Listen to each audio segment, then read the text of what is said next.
সন্ত ৰামপাল গুৰু মহাৰাজ হৈছে এনে এজন মহাপুৰুষ যিজনে নিজৰ সত্য ভক্তি, তত্ত্ব জ্ঞান, কৰুণা আৰু সেৱাৰ বলত সমাজত এক নতুন আদৰ্শ বলবৎ কৰিছে।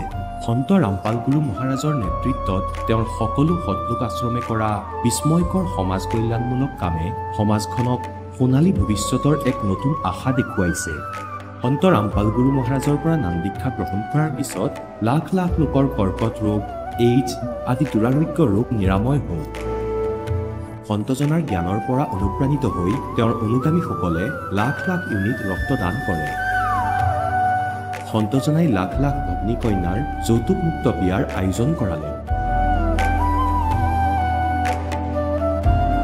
সন্তজনাই লাখ লাখ মানুহক ড্ৰাগছ আসক্তিৰ পৰা মুক্ত কৰিলে। কোটি কোটি ধ্বংসপ্ৰাপ্ত পৰিয়াল শান্তিত লাগিল। সন্তজনাৰ আশ্ৰমত সমাৱেশৰ সময়ত বিনামূলীয়া চকুৰ চিকিৎসা আৰু দন্ত চিকিৎসাৰ ব্যৱস্থা কৰা হয়। সন্ত ৰামপাল গুৰু মহাৰাজৰ দ্বাৰা পৰিৱেশ সুৰক্ষাৰ উদ্দেশ্যে সময়ে সময়ে বৃহৎ পৰিসৰত বৃক্ষৰোপণ কৰা হয়। সন্তজনাই আৰ্তজনক তাৎক্ষণিক সকাহ দিবলৈ এম্বুলেন্স সেৱা আৰম্ভ কৰিছিল। সন্তজনাই তেওঁৰ অনুগামীসকলক তেওঁলোকৰ শৰীৰ দান কৰিবলৈ অনুপ্ৰাণিত কৰে, যাতে মানৱতাৰ সেৱা আৰু চিকিৎসা ক্ষেত্ৰত উন্নতি কৰিব পৰা যায়। সন্ত ৰামপাল গুৰু মহাৰাজৰ সকলো আশ্ৰমত প্ৰতিদিনে বিনামূলীয়া ধৰ্মভোজৰ আয়োজন কৰা হয়, য'ত প্ৰতিবাৰেই প্ৰতিটো জাতি, প্ৰতিটো ধৰ্মৰ মানুহে একেলগে বহি ভোজন কৰে।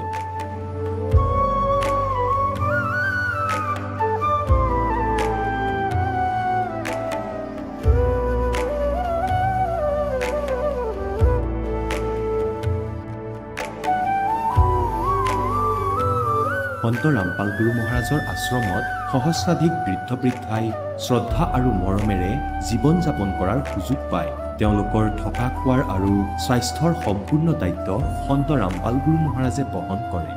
অনাথ শিশুৰ বাবে সন্ত ৰামপাল গুৰু মহাৰাজৰ সকলো আশ্ৰম বিশেষ বৰদানতকৈ কম নহয়, য'ত তেওঁলোকক শিক্ষা, সংস্কাৰ আৰু ভৱিষ্যতৰ বাবে উন্নত সুবিধা প্ৰদান কৰা হয়। বানপানী, ভূঁইকঁপ বা মহামাৰী যিয়েই নহওক, সন্ত ৰামপাল গুৰু মহাৰাজ আৰু তেওঁৰ অনুগামীসকল সদায় আৰ্তজনৰ বাবে আগ্ৰনোৱা হৈ থাকে। কোভিড মহামাৰীৰ সময়ত সন্ত ৰামপাল গুৰু মহাৰাজৰ আশ্ৰমৰ পৰা কোটি কোটি লোকক খাদ্য, ঔষধ আৰু জীৱন ৰক্ষক সামগ্ৰী যোগান ধৰা হৈছিল। দুখীয়াক সকাহ কৰাই হওক বা যিকোনো শোষিত বা নিপীড়িত শ্ৰেণীৰ অধিকাৰ আৰু মৰ্যাদাৰ বাবে যুঁজ দিয়াই হওক, সন্ত ৰামপাল গুৰু মহাৰাজে সদায় তেওঁলোকৰ সকলো ন্যায্য দাবী চৰকাৰৰ ওচৰলৈ লৈ গৈছে আৰু তেওঁলোকক উপযুক্ত ন্যায় প্ৰদানৰ ক্ষেত্ৰত গুৰুত্বপূৰ্ণ ভূমিকা পালন কৰি আহিছে।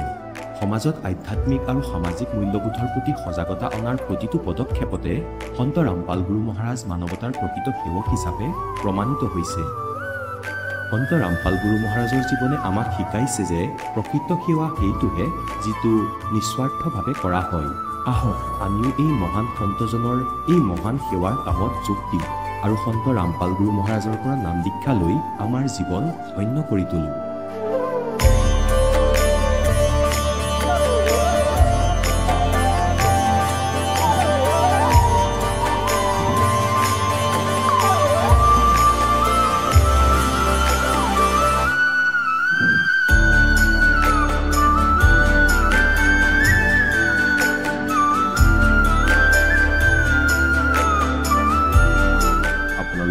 পৰিয়ালৰ সৈতে সৎলোক আশ্ৰমলৈ আন্তৰিকতাৰে আমন্ত্ৰণ জনোৱা হয়।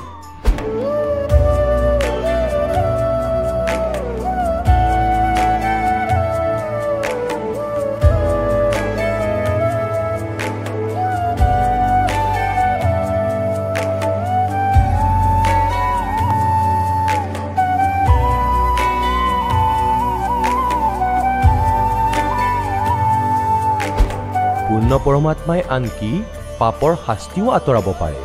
এতিয়ালৈকে লগ পোৱা প্ৰতিজন সাধু আৰু মহাপুৰুষে কৈছে যে পাপ কৰ্মৰ পৰিণতি ভোগ কৰিলেহে পাপ নিৰ্মূল হ'ব।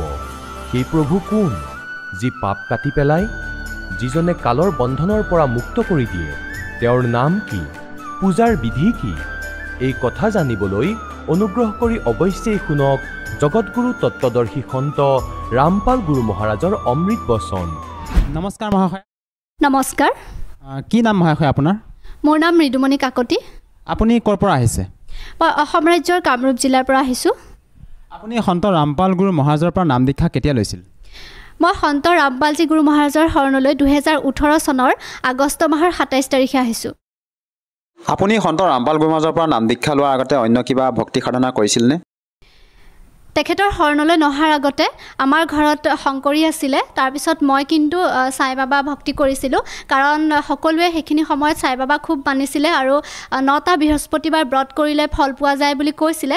সেয়েহে মই সাই বাবা ব্ৰত কৰিছিলোঁ আৰু সাই বাবা ভক্তি কৰিছিলোঁ। আপুনি যিহেতু জনালে যে আপুনি সাই বাবাৰ সাধনা কৰিছিল, আপুনি ব্ৰত পালন কৰিছিল, সেই সাধনাৰ দ্বাৰা আপোনাৰ কিবা লাভ হৈছিলনে? সেই ভক্তিৰ দ্বাৰা মোৰ যি মানসিক স্থিতি বহুত বেয়া হৈছিলে, আমাৰ ঘৰত আৰ্থিকভাৱে যিবোৰ সমস্যা আছিলে বা মোৰ যিখিনি পাৰ্চনেল সমস্যা আছিলে, সেই সমস্যাবোৰৰ পৰা মই পৰিত্ৰাণ পোৱা নাছিলোঁ কেতিয়াও। সেইকাৰণে মই ভাবিলোঁ যে এনেকৈ ভক্তি কৰিলে কি হ'ব, মোৰ জীৱনটো মই সেইটো নাজানো। তথাপিও মই যেতিয়ালৈকে সন্ত ৰামপালজী গুৰু মহাৰাজৰ যিহেতু জ্ঞান পোৱা নাছিলোঁ, তেখেত কোন হয় কেতিয়াও চিনি পোৱা নাছিলোঁ, জানা নাছিলোঁ, তেতিয়ালৈকে মই সাই বাবাৰ ব্ৰত ৰাখি আছিলোঁ, ব্ৰত মানি আছিলোঁ, তেওঁৰে ভক্তি কৰি গৈছিলোঁ, কিন্তু মই একো লাভ পোৱা নাছিলোঁ। আপুনি সন্ত ৰামপাল গুৰু মহাৰাজৰ শৰণলৈ কেনেকৈ আহিল? সন্ত ৰামপালজী গুৰু মহাৰাজৰ শৰণলৈ মই আহিলোঁ, মই জ্ঞান গংগা কিতাপখন পাইছিলোঁ।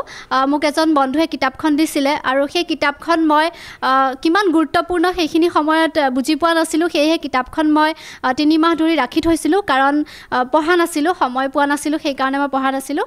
ইউনিভাৰ্চিটিৰ ক্লাছবোৰ আছিলে, ছেমিনাৰ আছিলে, সেইকাৰণে মই কিতাপখন পঢ়িবলৈ সময় পোৱা নাছিলোঁ। 3 মাহৰ পিছত যেতিয়া মই কিতাপখন পঢ়িছোঁ, তেতিয়া মই উপলব্ধি কৰিব পাৰিছোঁ সঁচাকৈ ইয়াত যিখিনি জ্ঞানৰ কথা কৈছে, সেই জ্ঞান গংগা কিতাপখনত 18 পুৰাণৰ বিষয়ে আছে, লগতে 4 বেদৰ কথা আছে। সেই সকলো শাস্ত্ৰত যে পৰম পিতা পূৰ্ণ ব্ৰহ্ম, আমাৰ সকলোৰে পৰম পিতা কোন হয় সেইটো খুব সুন্দৰকৈ বুজাই দিছে আৰু সৃষ্টি ৰচনাটোৰ কথা খুব সুন্দৰকৈ বুজাই দিছে। লাহে লাহে মই কিতাপখন পঢ়ি বুজি পালোঁ। প্ৰথমতে মই বুজিবলৈ অলপ অসুবিধা পাইছিলোঁ, সেইটো সকলোৱে হয়তো হ'ব পাৰে, নাজানো, মোৰ হৈছে। তাৰপিছত মই যিবোৰ ইণ্টাৰভিউ আছিলে, যিবিলাক সন্ত ৰামপালজী গুৰু মহাৰাজৰ শৰণলৈ আহি কোনে কেনেকুৱা ধৰণৰ ফল পাইছে, সেইবোৰ মই পঢ়িলোঁ। পঢ়াৰ পিছতে মোৰ অন্তৰত লাগি গ'ল যে সঁচাকৈ যদি তেওঁৰ শৰণত থাকি মই ভক্তি কৰোঁ, নিশ্চয় মোৰ মানৱ জীৱনটো সফল হ'ব। সেইবুলি ভাবি মই সন্ত ৰামপালজী গুৰু মহাৰাজৰ শৰণলৈ আহিলোঁ। আপুনি সন্ত ৰামপাল গুৰু মহাৰাজৰ শৰণলৈ অহাৰ পিছত আপুনি কেনেধৰণৰ লাভ পাইছে অলপ জনাব।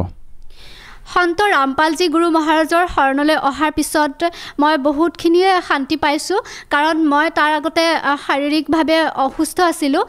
মোৰ পেটৰ বিষটো খুব বেছিকৈ আছিলে আৰু ডক্টৰক যেতিয়া দেখুৱাইছিলোঁ তেতিয়া ডক্টৰে এপেণ্ডিক্স থকা বুলি কৈছিলে আৰু এপেণ্ডিক্সটো লাহে লাহে বাঢ়ি গৈছিলে, অপাৰেশ্যন কৰিব লাগিব বুলি কৈছিলে। মই অপাৰেশ্যন কৰিবলৈ ভয় খাইছিলোঁ, সেইকাৰণে মই অপাৰেশ্যন কৰাৰ সিদ্ধান্তটো নল'লোঁ। কিন্তু তেতিয়াও মই পোৱা নাছিলোঁ সন্ত ৰামপালজী গুৰু মহাৰাজৰ জ্ঞান পোৱা নাছিলোঁ, কিতাপ পোৱা নাছিলোঁ, সেইবাবে মই সাই বাবাই ভক্তি কৰি আছিলোঁ। কিন্তু ভক্তি যিমানে কৰিছিলোঁ মই কেতিয়াও শান্তি পোৱা নাছিলোঁ, মানসিকভাৱে অশান্তি আছিলে। ঘৰুৱা আমাৰ আৰ্থিক অৱস্থা বেয়া আছিলে, লগতে মোৰ দেউতা বহুত ড্ৰিংকছ কৰিছিলে, সেইবোৰ সমস্যা আছিলে। কেতিয়াবা মই মাজে মাজে ডিপ্ৰেশ্যনতো পৰিছিলোঁ। কেনেকৈ ঠিক হ'ব ঘৰখন, দেউতা কেনেকৈ ঠিক হ'ব, জীৱনত কেনেকৈ আগবাঢ়ি যাম, কেনেকৈ পঢ়া শুনাত আগবাঢ়ি যাম, সেইটো লৈ মোৰ বহুত চিন্তা হৈছিলে। বহুত মোৰ মানসিক অৱস্থাটো বহুত বেয়া আছিলে। লগতে যেতিয়া মোৰ শাৰীৰিকভাৱে অসুস্থ হৈছিলোঁ তেতিয়া আৰু মোৰ বেছি অশান্তি হৈছিলে, বহুত চিন্তা হৈছিলে কেনেকৈ কি হ'ব।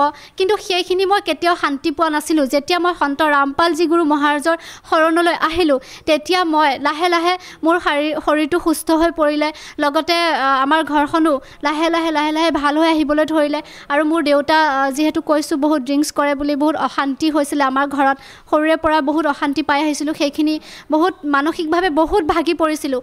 মই এতিয়া সেইখিনি ভাষাৰে বুজাই ক'বলৈ অকণমান অসুবিধা হ'ব, বহুত ভাগি পৰিছিলোঁ মানসিকভাৱে। যেতিয়া মই দীক্ষা লোৱাৰ 1-1.5 বছৰলৈকে মই ঘৰত সংঘৰ্ষ কৰিব লগা হৈছে মোৰ দেউতাৰ লগত। দেউতা কাৰণ নাহে, কেতিয়াও মানি লোৱা নাছিলে। দেউতাই সমাজখন এৰি থৈ কেতিয়াও সন্ত ৰামপালজী গুৰু মহাৰাজৰ শৰণত আহিম বুলি দেউতাই কোৱা নাছিলে, বিৰোধ কৰিছিলে সদায় মোক।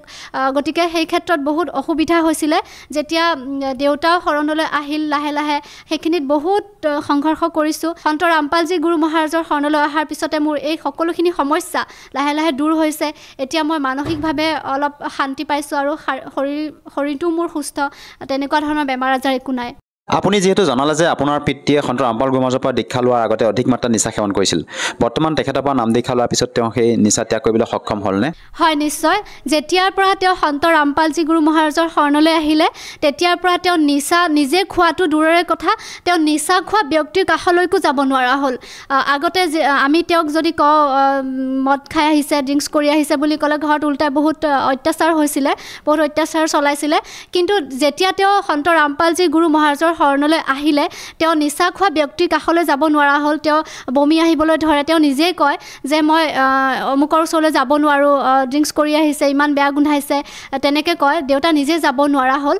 কিন্তু তাৰ আগতে সন্ত ৰামপালজী গুৰু মহাৰাজৰ শৰণলৈ নহাৰ আগতে দেউতাক আমি বহুত ব্যৱস্থা লৈছিলোঁ ড্ৰিংকছ এৰিবৰ কাৰণে বহুত ঔষধ খুৱাইছিলোঁ আৰু সেইটো দেউতাই সেইটো গম নাপায় আমি মনে মনে কিছুমান কাম কৰিছিলোঁ ঔষধ খুৱাইছিলোঁ মদটো এৰিবৰ কাৰণে কিন্তু দেউতাই কেতিয়াও এৰিব পৰা নাছিলে আৰু কেতিয়াবা শপতো খাইছিলে এৰিম বুলি কিন্তু কেতিয়াও এৰিব পৰা নাছিলে দিনে দিনে অশান্তিবোৰ বাঢ়ি গৈছিলে যেতিয়া সন্ত ৰামপালজী গুৰু মহাৰাজত দীক্ষা ল'লে সেই দিনটোৰ পৰা তেওঁ বেয়া বস্তুৰ কাষলৈ যাব নোৱাৰা হ'ল সেই কথাটোলৈ আমাৰ বহুত আচৰিত লাগিছে কাৰণ কোনেও কেতিয়াও ইমানখিনি কৰাৰ পিছতো কেতিয়াও দেউতা এৰিব পৰা নাছিলে সদায় খাইছিলেই যিমান বেলেগ ঔষধ খালেও মদ খাব পাৰিছিলে কিন্তু শৰণলৈ অহাৰ পিছত তেওঁ যে ওচৰলৈ যাব নোৱাৰা হ'ল সেইটো কি আচৰিত কথা মানে আৰু এনেকুৱা আচলতে আপোনালোকৰ গুৰু সন্ত ৰামপাল গুৰু মহাৰাজে কি ভক্তি প্ৰদান কৰে যাৰ দ্বাৰা নেকি তেওঁৰ ওচৰত নাম দীক্ষা লোৱাৰ পিছতে নিচাৰ পৰা মানে পৰিত্ৰাণ পাবলৈ সক্ষম হয় হয় নিচাৰ পৰা পৰিত্ৰাণ পাবলৈ সক্ষম হয় লগতে আৰু মই এইটো ক'ম যে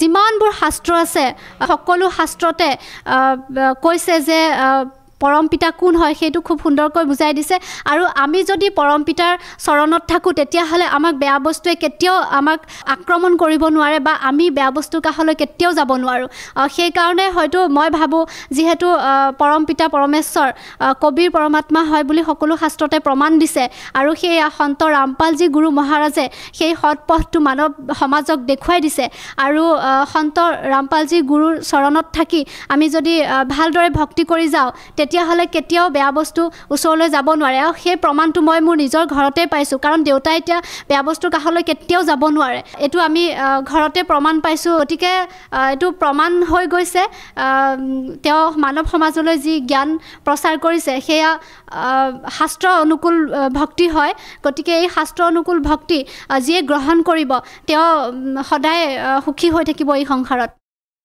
মহাশয় চৰকাৰে যিটো কাম কৰিব পৰা নাই সেই কামটো সন্ত ৰামপাল গুৰু মহাৰাজে কৰি দেখুৱাইছে আৰু বৰ্তমান সময়ত আমাৰ যুৱ প্ৰজন্মৰ নিচাৰ প্ৰতি যি আসক্তি দ্ৰুতগতিত বৃদ্ধি পোৱা দেখা গৈছে তেনে ক্ষেত্ৰত আপুনি যুৱ প্ৰজন্মক কি বাৰ্তা দিব বিচাৰে তেওঁলোকেও যাতে সন্ত ৰামপাল গুৰু মহাৰাজৰ জ্ঞান বুজি উপকৃত হ'ব পাৰে হয় নৱপ্ৰজন্মলৈ মই এইটোৱে ক'ব বিচাৰিম কিয়নো বহুতে আজিকালি নিউজবোৰত দেখাই পাওঁ যে প্ৰত্যেক দিনাই ইমানে যুৱ প্ৰজন্ম নিচাৰ প্ৰতি আসক্ত হৈ পৰিছে ল'ৰা ছোৱালী বুলি কোনো কথা নাই ল'ৰাই যিমান কৰিছে ছোৱালীও সিমানে আগবাঢ়ি গৈছে বেয়া দিশবোৰত আৰু যিমানবোৰ আমাৰ চেণ্টাৰ আছে নিচামুক্তি কেন্দ্ৰবিলাক আছে বা নিচা এৰিবৰ বাবে বহুতো ব্যৱস্থা আগৰ পৰা দেখি আহিছোঁ সেইখিনি ব্যৱস্থা আমি দেউতাৰ ক্ষেত্ৰতো লৈছিলোঁ কিবা ঔষধ খোৱা কিবা বহুত ধৰণৰ কিবা কিবি আছে আৰু সেইবোৰ কৰিও আজি কোনো এখন ঘৰে মুক্ত পোৱা নাই কাৰোবাৰ ঘৰত যদি তেনেকুৱা ব্যক্তি আছে তেতিয়াহ'লে সেই ঘৰখনে বুজি পায় যে নিচা কৰিলে কিমান অশান্তি হয় ঘৰখনৰ অশান্তি লগতে নিজৰ শৰীৰৰ অশান্তি কিন্তু নিজে সেইটো হয়তো উপলব্ধি কৰিব নোৱাৰে আৰু কিছুমানে সেইবোৰ এৰিম বুলিও এৰিব নোৱাৰে আৰু বহুত চেষ্টা কৰে বহুতে বহুত চেষ্টা কৰে কিন্তু অভ্যাসটো যিহেতু হৈ যায় তেওঁলোকে এৰিব নোৱাৰে নিজেও চেষ্টা কৰে এৰিব নোৱাৰে সেয়েহে মই এইটোৱে ক'ব বিচাৰিম যে সন্ত ৰামপালজী গুৰু মহাৰাজৰ যি জ্ঞান গংগা পুস্তক আছে সেই পুস্তকখন অধ্যয়ন কৰক অধ্যয়ন কৰি তেখেতৰ শৰণলৈ আহক তেখেতে যি জ্ঞান দিছে সেই জ্ঞান গ্ৰহণ কৰক গ্ৰহণ কৰি তেখেতৰ চৰণত থাকি সৎ পথেৰে সৎভক্তি কৰি যাওক তেতিয়া নিশ্চয় এই বেয়া বস্তুবোৰ কেতিয়াও গ্ৰহণ কৰিব নোৱাৰিব সকলোৱে ভাল পথলৈ আহিব পাৰিব বুলি মই ভাবোঁ আৰু লগতে ধুনীয়াকৈ ভক্তি কৰি মানৱ জীৱনটো সফল কৰিব পাৰিব মহাশয়া, আপুনি এগৰাকী শিক্ষিত মহিলা হিচাপে মই আপোনাৰ পৰা আৰু এষাৰ কথা জানিব বিচাৰিছোঁ। যিহেতু যৌতুকৰ দৰে কুপ্ৰথাৰ বাবে বৰ্তমান সময়ত আমাৰ মহিলাসকলক হেয় দৃষ্টিৰে চোৱা হয়, ভ্ৰূণ হত্যা কৰাও দেখা যায়, আৰু লগতে যৌতুকৰ দৰে কুপ্ৰথাৰ বাবে সমাজত বিভিন্ন ধৰণৰ ঘটনা সংঘটিত হোৱা দেখা যায়। এই ক্ষেত্ৰত আপুনি কি ক'ব বিচাৰে যে সন্ত ৰামপাল গুৰুমহাৰাজে যৌতুকৰ দৰে কুপ্ৰথাক নাশ কৰিবৰ কাৰণে যি প্ৰচেষ্টা অব্যাহত ৰাখিছে? হয়, তেখেতে প্ৰচেষ্টা চলাই আছে, যৌতুকমুক্ত বিবাহ প্ৰচলন কৰি আছে, আৰু এই বিবাহ মাত্ৰ 17 মিনিটতে সম্পূৰ্ণ হৈ যায়। তাত কোনো ধৰণৰ বেণ্ড পাৰ্টি নালাগে, কোনো ধৰণৰ টকা পইচা খৰচ কৰিব নালাগে, মাথো লাগিব পৰমাত্মাৰ আশীৰ্বাদ থাকিব, আৰু কোনো ধৰণৰ মেকআপ কৰিব নালাগে। এই সকলোবোৰ আমি ত্যাগ কৰি আমি তেখেতৰ শৰণত থাকিলে 17 মিনিটতে আমাৰ বিবাহখন সম্পন্ন হ'ব। কিয়নো বৰ্তমান সময়ত দেখিবলৈ পোৱা যায় বিবাহ যি যৌতুক প্ৰথা চলি আছে, সেই প্ৰথাৰ বাবে বহুতো নাৰী, বহুতো যুৱতী আজি আত্মহত্যাৰ বলি হ'ব লগা হৈছে। বহুতো যৌতুকৰ বাবে বহুতো নাৰী আজি কিমান অথলে যাব লগা হৈছে, বা পিতৃ মাতৃসকলৰ কিমান কষ্ট উপাৰ্জন, কিমান কষ্ট কৰিব লগা হৈছে, সেইটো সকলোৱে বুজি পায়। আৰু সেয়েহে ছোৱালী থকা ঘৰকেইখনৰ বহুত ছোৱালী এজনী বিয়া দিবৰ বাবে বহুতো কষ্ট হয়। নিজৰ ধন সম্পত্তি মাটি বাৰী বিক্ৰী কৰি এজনী ছোৱালী যৌতুক দিব লগা হয়, ছোৱালীজনীৰ উপৰিও যৌতুক দিব লগা হয়। কিন্তু ইমানখিনি কৰাৰ পিছতো সেই ছোৱালীজনী গৈ পেলাই যৌতুকৰ অত্যাচাৰ সহিব নোৱাৰি শেষত আত্মহত্যাৰ মুখামুখি হ'ব লগা হয়। তেনেকুৱা ধৰণৰ আচলতে বাতৰিবোৰে বহুত দুখ দিয়ে। যেতিয়া প্ৰত্যেক দিনাই তেনেকুৱা ধৰণৰ এটা নিউজ পাওঁ বা বহুত বেয়া লাগে। আৰু সেয়েহে মই ক'ব বিচাৰোঁ যে নতুন প্ৰজন্ম আৰু অভিভাৱকসকললৈ এটাই প্ৰাৰ্থনা, মোৰ এটাই অনুৰোধ যে জ্ঞানগংগা কিতাপখন পঢ়ক, সন্ত ৰামপালজী গুৰু মহাৰাজৰ শৰণলৈ আহক, আৰু নিজেও সুখী থাকক, লগতে মানৱ জীৱনটো কেনেকৈ সফল কৰিব সেই সম্পৰ্কে আপোনালোকে খুব ভালদৰে বুজি পাব। মানৱ জীৱনটো সফল কৰি তোলক, নিজৰ আত্মা কল্যাণ কৰাৰ লগতে আৰু এই সংসাৰত আমি যাতে সুখী হৈ থাকিব পাৰোঁ সকলোৱে। গতিকে জ্ঞানগংগা কিতাপখন পঢ়ক আৰু সেই জ্ঞান লৈ সন্ত ৰামপালজী গুৰু মহাৰাজৰ শৰণত থাকক। আপুনি সন্ত ৰামপাল গুৰুমহাৰাজৰ পৰা দীক্ষা লোৱাৰ পিছত আৰু অন্য কিবা লাভ পাইছেনে? সন্ত ৰামপালজী গুৰু মহাৰাজৰ শৰণলৈ অহাৰ পিছত মই কৈছোঁ আমাৰ ঘৰত আৰ্থিক সমস্যা আছিলে বহুত, লগতে দেউতাৰ সেইটো সমস্যা আছিলে ড্ৰিংকছৰ, আৰু মোৰো কিছুমান পঢ়া শুনাৰ ক্ষেত্ৰত মই আগবাঢ়ি কেতিয়াও যাব পৰা নাছিলোঁ আৰ্থিক সমস্যাৰ কাৰণে। আৰু লাহে লাহে আৰ্থিক সমস্যাবোৰো ঠিক হ'বলৈ ধৰিছে, আৰু মই নিজেও সন্ত ৰামপালজী গুৰু মহাৰাজৰ শৰণলৈ অহাৰ পিছত যিদিনাখনেই মই দীক্ষা লৈছোঁ সেইদিনাই মই তেখেতৰ আশীৰ্বাদত মই এটা সৰু সুৰা হ'লেও কিবা এটা ইনকামৰ ৰাস্তা পাইছোঁ, আৰু সেই ইনকামেৰে মই এতিয়া খুব সুন্দৰকৈ ভক্তি কৰি আছোঁ। লগতে মই আৰ্থিক সমস্যাৰ পৰা বহু পৰিমাণে সফল হৈছোঁ বুলি ক'ব পাৰি। আপুনি যিহেতু সন্ত ৰামপাল গুৰুমহাৰাজৰ পৰা নাম দীক্ষা লোৱাৰ পিছতে বিভিন্ন প্ৰকাৰে লাভ পালে, শাৰীৰিকভাৱে হওক বা আৰ্থিকভাৱে হওক। যিসকল দৰ্শকে টিভি স্ক্ৰীণত আপোনাক প্ৰত্যক্ষ কৰি আছে, যদিহে কোনো লোকে সহজভাৱে নাম দীক্ষা ল'ব বিচাৰে, কেনেকৈ ল'ব পাৰিব? হয়, জ্ঞানগংগা কিতাপখন যিয়ে অধ্যয়ন কৰিব তেওঁ গম পাব, তাৰ তলতে ফোন নম্বৰ দিয়া আছে। তাত ফোন কৰিলেও সন্ত ৰামপালজী গুৰু মহাৰাজৰ শৰণলৈ কেনেকৈ আহিব পাৰিব সেই বিষয়ে বিতংভাৱে জানিব পাৰিব। আৰু আমাৰ অসমতো বৰ্তমান সময়ত প্ৰত্যেকখন জিলাতে নামদান চেণ্টাৰ গঢ়ি উঠিছে, আৰু সেই ফোন নম্বৰসমূহ লৈ আৰু লগতে ছ'চিয়েল মিডিয়া প্লেটফৰ্মতো সন্ত ৰামপালজী গুৰু মহাৰাজৰ শৰণলৈ কেনেকৈ আহিব পাৰিব সেই সম্পৰ্কে সৎসং দিয়া হয়। ইউটিউবত পাব, ফেচবুকত পাব, টিভি চেনেল সাধনা ঈশ্বৰ এইবোৰত সৎসংগৰ সময়ত তলত খুব সুন্দৰকৈ ফোন নম্বৰ কেইটামান দিয়া থাকে। তাত ফোন কৰিলে নামদান চেণ্টাৰবোৰত ফোন লাগিব, আৰু খুব সুন্দৰকৈ জানিব পাৰিব, সবিশেষ জানিব পাৰিব তেওঁলোকৰ পৰা কেনেকৈ সন্ত ৰামপালজী গুৰু মহাৰাজৰ ওচৰত শৰণ ল'ব পাৰিব। সেই ফোন নম্বৰ কেইটাত ফোন কৰিলে নিশ্চয় বুজিব পাৰিব। ধন্যবাদ থাকিল। ধন্যবাদ। এতিয়া জগতগুৰু তত্ত্বদৰ্শী সন্ত ৰামপাল গুৰু মহাৰাজৰ সৎসংগৰ মাধ্যমেৰে সেই অদ্বিতীয় আধ্যাত্মিক জ্ঞানৰ বিষয়ে জানি লওঁ, যাৰ মাধ্যমেৰে আপোনালোকেও প্ৰাপ্ত কৰিব পাৰিব এনেকুৱা আধ্যাত্মিক, মানসিক আৰু ভৌতিক সুখ যি এতিয়ালৈকে কেৱল আপোনালোকে মীৰাবাই, ধ্ৰুৱ, প্ৰহ্লাদ আদি কেইজনমান ভক্তৰ জীৱন কথাতহে শুনিছে। এতিয়া শুনক তত্ত্বদৰ্শী সন্তৰ সৈতে শাস্ত্ৰ অনুকূল ভক্তি সৎসংগ, এনেকুৱা অদ্বিতীয় আধ্যাত্মিক জ্ঞান যাৰ প্ৰমাণ আছে সকলো ধৰ্মৰ সকলো পবিত্ৰ শাস্ত্ৰত।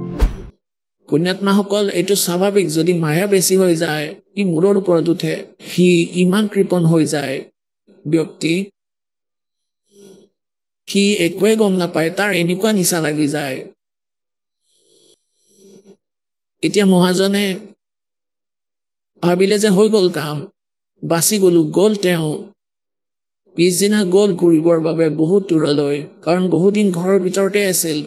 জংঘললৈ ফুৰিব গ'ল পুৱাই আৰু পৰমাত্মা তাৰ আগতে আহিলে আকৌ, তাৰ ঘৰলৈ সি উভতাৰ আগতে নৰসীৰ ৰূপ ধৰি এজ ইট ইজ, আৰু চাকৰবোৰক ক'লে যে সেই ব্যক্তিজন যিয়ে মোক 3 দিন ধৰি আমনি কৰি আছিলে, আজি সি মোৰ ৰূপ ধাৰণ কৰি আহিব, তাক ধমক দিবা তোমালোকে, আৰু যদি বেছি কথা কয় লাঠিৰে পিটিবা, বেছিকৈ নহয় 1-2 কোব মাৰিবা, আৰু ক'বা যে তুমি বহুৰূপী, আমাৰ মহাজনক ঠগিব খুজিছা, আমি সকলো জানো।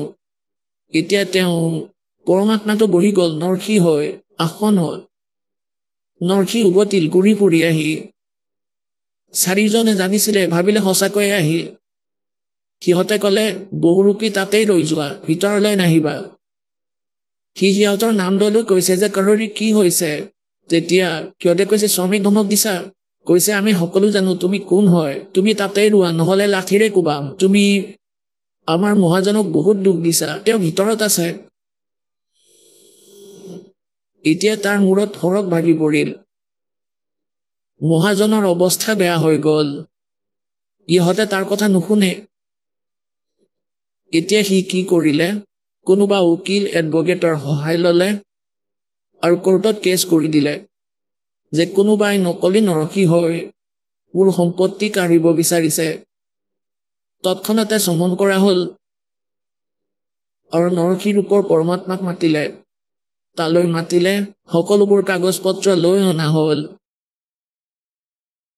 যেতিয়া সন্মুখত সাক্ষী আহিল, জজে সুধিলে যে ভাই, যিজনে নিজকে অৰিজিনেল বুলি কৈছিলে, যিজন অৰিজিনেল আছিলে, তুমি এই বহীখনৰ পৰা কিবা এনেকুৱা এটা প্ৰমাণ আমাক কোৱা, আমি ইয়াত ভেৰিফাই কৰিম যে তুমি সঁচাকৈ নৰসী।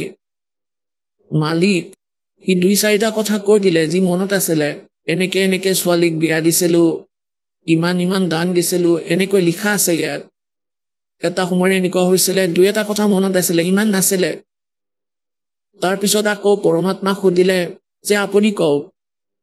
যেতিয়া পৰমাত্মা সকলোখিনি শুনাই দিলে, এৰ পৰা জেডলৈকে, এতিয়া সেই অৰিজিনেল নৰসীকটো ডুপ্লিকেট বুলি সিদ্ধ কৰি দিলে কোৰ্টে, আৰু পৰমাত্মাক অৰিজিনেল নৰসী কৰি দিলে। এতিয়া অৰিজিনেল নৰসী জংঘললৈ গৈ মূৰত হাত থৈ বহি পৰিল যে ই কোনটো জন্মৰ শত্ৰু আছিলে, মোৰ সকলো সম্পত্তি কাঢ়িলে। তাৰপিছত পৰমাত্মা গ'ল বামুণৰ ৰূপ ধাৰণ কৰি আৰু ক'লে নৰসী ভগত তুমি দেখিলা? ক'লে দেখিলো, কোৱা এতিয়া আৰু কি বিচাৰিছা তুমি, কি লাগে আৰু?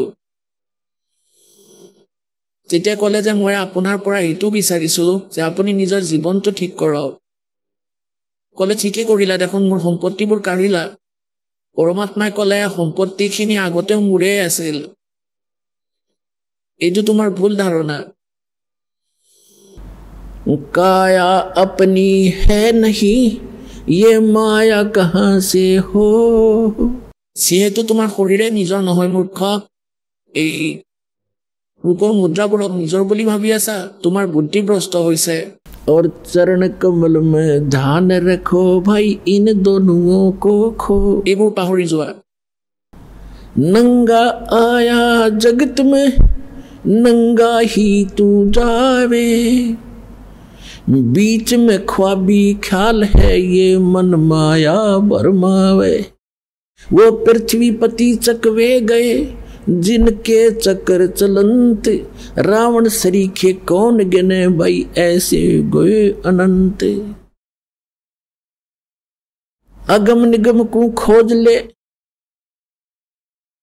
बुद्धि विवेक विचार, उदय अस्त का राज मिले तो बिन नाम बेगार। তেতিয়া পৰমাত্মাই ক'লে যে তোমাক এটা চৰ্ততহে উভতাই দিব পাৰিম। ক'লে কোৱা কি চৰ্ত আছে কোৱা। যে তুমি এয়া দান কৰি দিয়া, নহ'লে তোমাৰ বাবে ভয়ংকৰ সিদ্ধ হ'ব।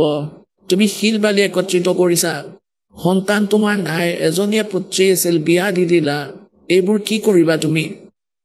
তুমি মৰিলে তোমাৰ সম্বন্ধীয়বোৰে ভগাই ল'ব, খুৰা পেহা ভাইসকলে, আৰু তুমি হবা গাধ। ধন ইমানো ল'ব নালাগে, তুমি 2-20 কৰি থৈছা। তোমাৰ ভালৰ বাবে কৈ আছো ভাই। বহু সময় সৎসংগ শুনালে পৰমাত্মাই বুদ্ধি ঠিকনালৈ আহি গ'ল। পৰমাত্মাই ক'লে যদিহে দান দিয়া তেতিয়াহে দিম, নহ'লে তুমিও নোপোৱা। আৰু দান কৰিলে তোমাৰেই পাপ কটা যাব, অলপ সঁহাৰি পাবা তুমি। কথাখিনি বুজি পালেহি, ক'লে আপুনি যি কয় মই তাকেই কৰিম। ক'লে হ'ব তেন্তে। সি উভতি আহিল। এতিয়া সেই অৰিজিনেল নৰসীজন আহিল, ক'লে যোৱা ভগাই দিয়া। সেইদিনাখনেই সি ধৰ্মভোজ পাতি দিলে, গৰীবক ভগাই দিলে, সাধু সন্তবোৰক মাতিলে, মানে 56 কোটি সম্পত্তি ভগাই দিলে। তাৰ পিছত এটা জুপুৰি সাজি তাতেই থাকিব ল'লে। 2 পতি-পত্নীয়ে। তাৰ পত্নীজনী ধাৰ্মিক আছিল, তাৰ সকলো কথাতে লগত থাকে। ক'লে ভালেই হ'ল, পাপ কটা যাব। আমি এতিয়া কি কৰিম? বহি ভক্তি কৰিম, নহ'লে গোটেই ৰাতি চিন্তাতেই থাকা। এতিয়া কোনো সমস্যা নাই, ভালেই হ'ল, পাপ কটা যাব। এতিয়া পৰমাত্মাই কেনেকৈ দয়া কৰে। এতিয়া তাৰ যি হুণ্ডি চলিছিলে, এতিয়া সি দুখীয়া হ'ল, সেইবাবে গভৰ্ণমেণ্টে কেঞ্চেল কৰি দিলে। আগতে বহুত নাম আছিলে তেওঁৰ। তাৰ পিছত 4জন ভগত আহিল, তেওঁলোকে দ্বাৰকা যাবলৈ বিচাৰিছিলে, দ্বাৰকাৰ দৰ্শন কৰিবলৈ। দ্বাৰকালৈ যাব বিচাৰিছিলে, জগন্নাথৰ দ্বাৰকালৈ। দ্বাৰকালৈ যাব বিচাৰিছিলে, যেনেকৈ আজিকালি যায় ভ্ৰমিত হৈ। তাত গৈ থাকে দ্বাৰকাত। দ্বাৰকাটো সমুদ্ৰত আছে, এনে বাহিৰত মন্দিৰ এটা আছে। দ্বাৰকাটো ধ্বংস হৈছে, তথাপিও তালৈ যায় দৰ্শনাৰ্থে। সিহঁত আহিল নগৰলৈ, য'ত নৰসী আছিলে। তেওঁলোকে সুধিলে যে নৰসীৰ ঘৰ কোনটো হয়, মহলটো ক'ত আছে, আমি হুণ্ডি বনাব বিচাৰিছিলো। তেতিয়া মানুহে ধেমালিতে ক'লে যে তেওঁ আজিকালি বাহিৰত, তেওঁ সন্ন্যাস লৈছে, কিন্তু ধনৱান হয়ে, তেওঁ বহুত মহাজন হয়। কিন্তু আজিকালি বহুত ভেম ধৰে তেওঁ। এবাৰ দুবাৰত নামানিব, মানা কৰি দিব হুণ্ডি বনাবলৈ।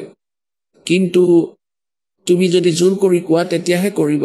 সিহঁতে গম লৈ সেই জুপুৰি গৈ পালে, য'ত পতি-পত্নীয়ে বাস কৰি আছে নগৰৰ বাহিৰত। সেই সাধু ভকতসকলে ক'লে যে মহাজন, এই 500 মুদ্ৰা লওক ৰূপৰ, আমাক হুণ্ডি বনাই দিয়ক দ্বাৰকাৰ। আপুনি চিনি পোৱা কোনোবা মহাজনৰ নামত হুণ্ডি থকা? তেতিয়া তেওঁ ক'লে যে মহাত্মা, মই এতিয়া দুখীয়া, মোৰ হুণ্ডি নচলে, গভৰ্ণমেণ্টে কেঞ্চেল কৰি দিছে, আপুনি কোনোবা আনৰ পৰা বনাই লওক। তেতিয়া 4জনৰে খং উঠিল। তেতিয়া তেওঁ ক'লে যে গাঁৱৰ মানুহে ঠিকে কৈছে, আপুনি অকৰ্মণ্য হৈছে। এতিয়া নৰসীয়ে ভাবিলে যে এওঁ কিবা কৈ দিব, এতিয়া মোক অভিশাপ দিব, আৰু মানুহে এতিয়া মোক লৈ ধেমালি কৰিব ধৰিছে। ভগৱানৰ ৰাস্তাত অহাৰ বাবে মই বেয়া হ'লো। এতিয়া যেতিয়া মোৰ ওচৰত ধন আছিলে, সকলোৱে সন্মান কৰিছিলে, কিন্তু মই মোৰ বচনত থাকিব লাগিব। ভগৱানে যি কৈছিলে, গুৰুদেৱে। এতিয়া বামুণ ৰূপধাৰীজনক গুৰু বুলি মানিব ধৰিছিলে। তেওঁতেই আধাৰিত হৈ থাকিম। তেওঁ ভাবিলে যদি মোক কিবা ওলট পালট কৈ দিয়ে, মোক অভিশাপ যাতে নিদিয়ক। তেওঁলোকক প্ৰৱিত কৰি থৈছে। মই ক'লে নামানিব, গতিকে তেওঁ এখন কাগজ খুজিলে যে কাগজ আনা। তেওঁলোকে গাঁৱৰ পৰা কাগজ এখন আনিলে, তাত লিখি দিলে, কাৰণ শ্ৰীকৃষ্ণৰ পূজাৰী আছিল আৰু চাহবৰীয়াৰ ভগত আছিলে, চাহবৰীয়া বুলি কোৱা হয় ভগৱান শ্ৰীকৃষ্ণক। তাত লিখি দিলে, চাৱল চাহা শ্যামল শেঠ, দ্বাৰকাপুৰী, মই আপোনাৰ 500 টকা লৈছো। এই শ্ৰদ্ধালুজনক আপুনি 500 টকা দি দিয়ক। মই এখন হুণ্ডি বনাইছো, নৰসী ভগত, মহাজন নহয় নৰসী ভগত বুলি লিখিলে। এতিয়া তেওঁ 4জন গৈ পালে সেই কাগজখন লৈ। সমগ্ৰ দ্বাৰকাত যিমানবোৰ হুণ্ডি বনোৱা মহাজন আছে, তেওঁলোকৰ ওচৰলৈ গ'ল। তেওঁলোকে ক'লে যে নৰসীৰ হুণ্ডি নচলে আজিকালি, তেওঁ দুখীয়া হৈছে, তেওঁৰ সম্পত্তি নাই, এতিয়া কেঞ্চেল হৈছে। তেওঁলোকে ভাবিলে এনেই কৈ আছে চাগে। দ্বিতীয়জনৰ ওচৰলৈ গৈ তৃতীয়জনকো দেখুৱালে। তেতিয়া সকলোৱে ক'লে যে এওঁতো দুখীয়া হৈ গৈছে, ইয়াৰ সম্পত্তি নাই আৰু এতিয়া আপোনাক ঠগিলে তেওঁ। তেওঁলোকে জানে যে আমাকতো ফাঁকি দিয়া নাই, কাৰণ তেওঁ কৈছিলে, মানা কৰিছিল, আমিহে তেওঁক জোৰ কৰি লিখাইছিলো। তেওঁতো সঁচাই কৈ আছিলে। কিন্তু আমাৰ কামটো বেয়াই হ'ল। এতিয়া আমি কেনেকৈ ঘূৰিম ফুৰিম, পোৱাল বা কৰিম? বেয়া কথা হ'ল, কিন্তু সিহঁতৰ ইমানখিনি বিশ্বাস আছিল আমাৰ পইচাখিনি সুৰক্ষিত হৈ থাকিব, তেওঁ ভাল মানুহ, গ'লে উভতাই দিব নিশ্চয়। এনেকৈ তেওঁলোকে হাৰিদ্বাৰখন ঘূৰা ফুৰা কৰি গুচি গ'ল বাহিৰলৈ। সকলোৱেতো একে কথাই কৈছিল। বাহিৰত সমুদ্ৰৰ এফালে বহি পৰিল গছ এডালৰ ওচৰত আৰু বহুত চিন্তাত আছিল যে কি হ'ব এতিয়া। সেইফালে নৰসিয়ে কি কৰিলে, তেওঁ 500 টকাৰ খোৱা বোৱা কৰা বস্তু আনি, আজিৰ 5 লাখ টকা হ'ব সেই 500 টকাটো, আৰু সকলো আনি চাউল, ঘি, গাখীৰ, ক্ষীৰ, লাড্ডু, জিলাপি বনাই ধৰ্মভোজ পাতি দিলে। সাধু সন্তবোৰক মাতি ৰুটি আদি বনাই। এতিয়া কি হ'ল যে নৰসিয়ে দেখিলে, ভগৱানক প্ৰাৰ্থনা জনালে, ধ্যানমগ্ন হ'ল যে পৰমাত্মাক গৈ পালেনে নাই শুন্ধি লৈ সাধুৰ ওচৰলৈ। যে কি দেখিলে, সাধুসকল বহি আছে, ভগৱান গৈ পোৱা নাই আৰু বহুত আত্মগ্লানিত ভুগি আছে, দুখত আছে। তেতিয়া নৰসিয়ে নিজৰ পত্নীক সুধিলে যে যি 500 টকা আছিল সাধুসকলৰ, তাৰ পৰা যে আমি বস্তু আনিছিলো ৰ'ল নে কিবা? তেতিয়া তেওঁৰ পত্নীয়ে ক'লে যে যি ৰুটি বনাবলৈ শুকান আটা বেলেগকৈ থওঁ, আমাৰ ইয়াত পলৌথান বুলি কোৱা হয়, পলৌথান, তাতে লৈ লগাই আকৌ এনেকৈ দিছিলে, ৰুটি বনাইছিলে যাতে হাতত লাগি নধৰে। গতিকে সেই আটা অলপ বাকী ৰৈ গৈছিলে, তাক পলৌথান বুলি কয়।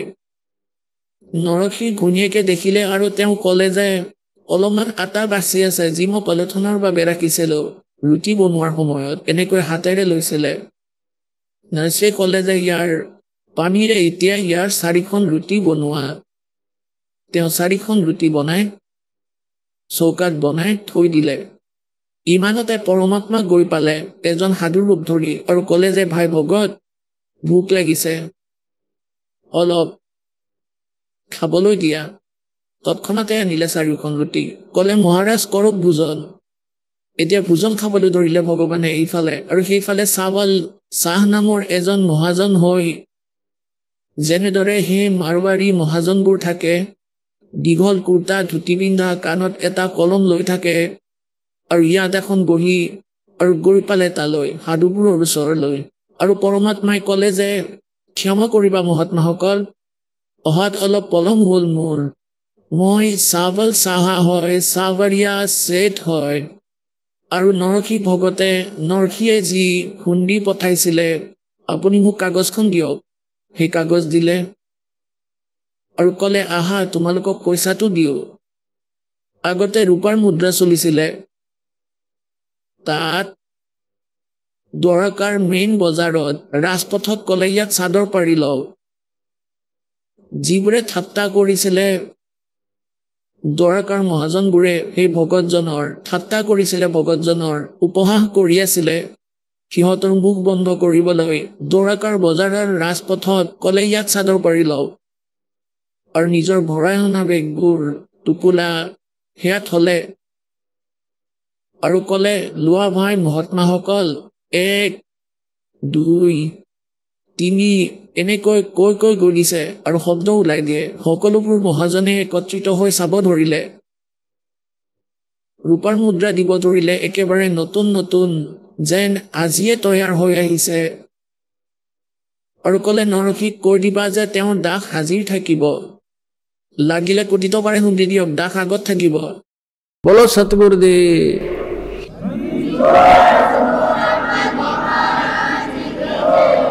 পৰমাত্মাই কয় जो जन मेरी शरण है ताका हूँ मैं दास, और गेल गेल लाग्या फिरूं, पीछे पीछे जाओ जब तक धरती आकाश। जो बच्चा गऊ की नजर में यूं साईं को संत, भक्तों के पीछे फिरे वो भक्त वत्सल भगवंत। তাৰ পিছত কি হয়, গৰিদাস চাহেবদেৱে পৰমাত্মা কবিৰদেৱৰ বিষয়ে কৈছে, नरसी जी की हुंडी दीनी वह सावल सा कहाया, द्योती का ब्याह भया तब भात भरण को आया। এতিয়া পুণ্যাত্মাসকল চাওক, এনেতো আমাৰ নীতি নিয়মবোৰ ভুল যি আমি বনাই থৈছো, এতিয়া আমি এইবোৰ মিনিমাইজ কৰিম। কিন্তু সত্যযুগ ত্ৰেতা দ্বাপৰত পৰমাত্মাই কৈছিলে বহুত কম সংখ্যক আত্মা পাৰ হ'ব পাৰিব। এই কলি যুগত মই লাহে লাহে যি সময় মই ফিক্স কৰিছো সেইখিনি সময়তে সকলোকে পাৰ কৰাম। পাৰ হোৱাৰ বিধিও কৈছে তেওঁ, সেয়া দাসে আপোনালোকক কৈ থাকিব। কিন্তু দাসে আপোনালোকক বাৰে বাৰে কৈছে যে কাল ভগৱান ইয়াৰে প্ৰভু স্বামী, এই 21 ব্ৰহ্মাণ্ডৰ ই ক্ষৰ পুৰুষ, ইয়াক ক্ষৰ ব্ৰহ্ম বুলিও কোৱা হয়, ইয়াক ব্ৰহ্ম বুলিও কোৱা হয়। ই কাল হয়, জ্যোতিস্বৰূপী নিৰঞ্জন হয়, ব্ৰহ্মা বিষ্ণু মহেশ্বৰৰ পিতা হয়, দুৰ্গাৰ স্বামী। ই বিচাৰে যে ইয়াৰে প্ৰাণীবোৰে ভগৱানৰ সৈতে পৰিচিত নহওক, ভুল সাধনা কৰক, ভগৱানৰ প্ৰতি আস্থা আঁতৰি যাওক আৰু ইহঁত নাস্তিক হওক। যেতিয়া নাস্তিক হৈ যাব ইহঁতে ভগৱানৰ কথা নুশুনিব। আৰু পৰমাত্মা আহিবলগীয়া আছিলে 5500 বছৰ অতিক্ৰম হলে, নিজে নাহিলে, দাসক পঠিয়াই দিলে সেই জ্ঞান দিবলৈ। ইয়াৰ আগতে তাৰ নীতি এইটো আছিলে যে সকলোকে নাস্তিক বনাই দিও, ইহঁতে ভগৱানৰ পৰা আঁতৰি যাওক। আৰু পৰমাত্মাই এইটো বিচাৰিছিলে যে এওঁলোকৰ তাত কলিযুগৰ মধ্য প্ৰজন্মলৈকে পৰমাত্মাৰ প্ৰতি আস্থা ইচ্ছা থাকক। আজিলৈকে আমি চাওক, নৰসিৰ দৰে মহাপুৰুষৰ গুণগান আমি আজিলৈকে কৰি আহিছো, যিমানবোৰ প্ৰচাৰক আছে, আৰু যি কাৰণে আমাৰ আস্থা হৈ আছে যে ভগৱানে এনেকুৱা কৰেই কৰে। কিন্তু না সেই প্ৰচাৰকসকলৰ এনেকুৱা হ'ল, না তেওঁৰ উপাসকসকলৰ এনেকুৱা হ'ল। কিন্তু সেইটো কাৰণত আমি লাগি থাকিলো যে ভগৱানে এনেকুৱা কৰে, এনেকুৱা হৈছে, সেইবাবেইতো গুণগান হৈ আছে। তাৰপিছত কি হ'ল যে এদিন তেওঁৰ ছোৱালীজনীকতো বিয়া দিয়ে থৈছিলে, তেওঁৰ ছোৱালীজনী গাভৰু হ'ল, তাইক বিয়া দি দিলে। তাইৰ বিয়াৰ বাবে ছোৱালীজনীয়ে নিমন্ত্ৰণ দিবলৈ আহিলে নিজৰ দেউতাকক, আমি কিছুমান নিয়ম বনাই থৈছো, গতিকে এই নিয়মবোৰ ভাল নহয়, ইয়াৰ বাবে ভগৱান দুখী হৈছিলে, বহুত কিবা কিবি কৰিলে। এতিয়া তেওঁৰ ছোৱালীজনী আহি দেউতাকক ক'লে যে দেউতা আপোনাৰ নাতিনীৰ বিয়া, এইটো দিনত নিয়ম আছে, আপুনি আহিব। তেতিয়া তেওঁ ক'লে যে মই নিৰ্ধনী কংগাল ব্যক্তি, না মোৰ ওচৰত পইচা ধন নাই, কিন্তু মই আহিম পুত্ৰী, নাম ল'ম ৰামৰ। মই যদিও দুখীয়া হৈছে তোমাৰ দুৱাৰলৈ নিশ্চয় আহিম। ছোৱালীজনী গুচি গ'ল। তাত বিনিময় স্বৰূপে কিবা এটা দিয়া হয়, সেই নিয়মটোত তেওঁ একো দিব নোৱাৰিলে। এয়া দেখি তাইৰ শাহুমাকে ছোৱালীজনীৰ মাকে বহুত কিবা কিবি ক'লে, ছোৱালীজনীক বহুত বেয়াকৈ ক'লে যে তেওঁ নাশ কৰি দিলে, সকলো সম্পত্তি শেষ কৰি দিলে, দুখীয়া হৈ পৰিল, আমাৰ অপমান কৰি দিলে। আগতে আমাৰ সন্মান শিখৰত আছিল, এতিয়া ছোৱালীজনীয়ে কি ক'ব, ধৈৰ্য ধৰিলে, চকু পানী টুকিব ধৰিলে এফালে মনে মনে গৈ। এতিয়া নৰসী চিন্তাত পৰিল যে কেনেকৈ তালৈ যাম, কোন মোৰ লগত থাকিব। যদি তেওঁ মহাজন হৈ থাকিল হয় আৰু তেতিয়া এইটো হ'ল হয়, তেতিয়া তেওঁৰ লগত যাবলৈ শ মানুহ একত্ৰিত হ'ল হয় গাঁও নগৰৰ। কিন্তু সেইদিনা কোনো নাহিলে। তেওঁৰ ওচৰলৈ অন্ধ চুৰদাস কেইজনমান আহিছিলে, নৰসীৰ জুপুৰিত বহিছিলে, সৎসংগ কৰিছিলে, বিচাৰ পৰামৰ্শ কৰিছিলে আৰু গুচি গৈছিলে। তাৰে মাজৰ এজন শিক্ষণ নামৰ বুদ্ধিমান আছিলে চুৰদাসসকলৰ মাজত। সি ক'লে যে আজি তোমাৰ মাতত গভীৰতা নাই নৰসী, কিবা চিন্তা টেনচন হৈছে নেকি? তেওঁ ক'লে যে এনেকৈ মোৰ ছোৱালী আহিছিলে, মোৰ নাতি ছোৱালীৰ বিয়া আহিছে আৰু সেইবাবে চিন্তা হৈছে। নৰসীয়ে কথাখিনি ক'লে। তেতিয়া শিক্ষণ চুৰদাস অন্ধজনে ক'লে যে ভাই ভগৱানৰ ওপৰত ভৰসা ৰাখা, মন নাভাঙিবা, আমি যাম তোমাৰ লগত। ক'লে নগৰৰ কোনোৱে নাযায়। ক'লে আমি যাম তোমাৰ লগত। সিহঁত মুঠ 16 জন আছিলে। ক'লে আমি যাম তোমাৰ লগত, চিন্তা নকৰিবা, কোনো কথা নাই, দেখা যাব ভগৱানে কি কৰে, সন্মানে পাওঁ বা অপমানে পাওঁ, জীয়ৰীৰ দুৱাৰত নিশ্চয় গৈ উপস্থিত হ'ম। আগতে ভ্ৰমণ কৰিবলৈ তাত গৰু গাড়ী আছিলে, কিন্তু এতিয়া গৰু গাড়ীও নাই। গাঁৱৰ পৰা খুজি আনিলে কোনোবাই গৰুটো এনেকুৱা দি দিলে, যি ক'ৰ পৰা খোজা বস্তু এনেকৈয়ে দিছিলে যিবোৰ ৰিজেক্টেড হয়। কাৰোবাক এটা গৰু খুজিলে, কাৰোবাক আন এটা, তেওঁলোকে বেয়া বস্তু দি দিছিলে, কামত নহা গৰু। আৰু গাড়ীখনো আছিল বেয়া ক'লে লৈ যোৱা মহাজন এতিয়া মহাজনে সেইখন গাড়ীতে 2টা গৰুক বান্ধি লৈ গ'ল সেই গৰু গাড়ীখন 16জন চোৰ জাহাজ তাতে বহি পৰিলে তাৰ ভিতৰত এতিয়া গাড়ীখন আগবঢ়া নাই কাৰণ গৰুকেইটা যাব বিচৰা নাই না তেওঁ চলাব জানে কাৰণ ড্ৰাইভাৰ নাছিলে গৰু গাড়ীখনৰ আৰু গাড়ীখন এনেদৰে কপি কপি গৈ আছে লাহে লাহে এতিয়া সেইটো স্পীডত তেওঁ 10 দিনতো গৈ নাপাব আৰু বিয়া আছিলে 3য় দিনা এতিয়া তেওঁ শ্ৰীকৃষ্ণৰ পূজাৰী আছিলে চুৰদাসকলৰ লগতে নৰসিও তেওঁলোকে শ্ৰীকৃষ্ণক প্ৰাৰ্থনা কৰি কৰি গৈ থাকিল হে পৰমাত্মা স্বয়ং আহি গ'ল এজন কাৰিকৰ ৰূপ ধৰি আৰু তেওঁলোকক গৈ ক'ব ধৰিলে যে ভাই নৰসি মহাজন ময়ো সেইফালে যাব বিচাৰিছো তেওঁলোকে যিখন গাঁৱলৈ যাব ঠিক সেইখন গাঁৱৰ আগৰ গাঁওখনৰ নাম ক'লে নৰসিক ক'লে যে মোকো অনুগ্ৰহ কৰি বহুৱাই লওক আপোনালোকৰ গাড়ীত মই লগতে যাওঁ নৰসিয়ে ক'লে ঠিক আছে বহা বাৰু গাড়ীখনত কিন্তু এনেকুৱা লাগিছে আমি ৰাস্তাতে থাকি যাম বহুত বেয়া গাড়ী একো কাম নাই তেতিয়া তেওঁ ক'লে যে মই মিস্ত্ৰী আপুনি এবাৰ তললৈ নামক মই এখন ঠিক কৰিলা আগতে তাৰ পিছত যাম নৰসিয়ে ক'লে যে চাওক মোৰ ওচৰত পইচা নাই ভাড়া দিবলৈ আপোনাক মই কেৱল ভগৱানৰ বাণীহে শুনাব পাৰিম আপোনাক তেতিয়া মিস্ত্ৰীৰ ৰূপত ভগৱানে ক'লে কোনো কথা নাই মই একো নলওঁ আপোনাৰ পৰা মইতো আপোনাৰ লগতে বহি যাম ক'লে ঠিক আছে তেন্তে গতিকে পুণ্যাত্মাসকল আজিলৈকে যিমানবোৰ প্ৰচাৰক হ'ল সকলোৱে শ্ৰীকৃষ্ণকে সুপ্ৰিম পাৱাৰ বুলি মানি আৰু নৰসিক তেওঁ ভগত বুলি কয়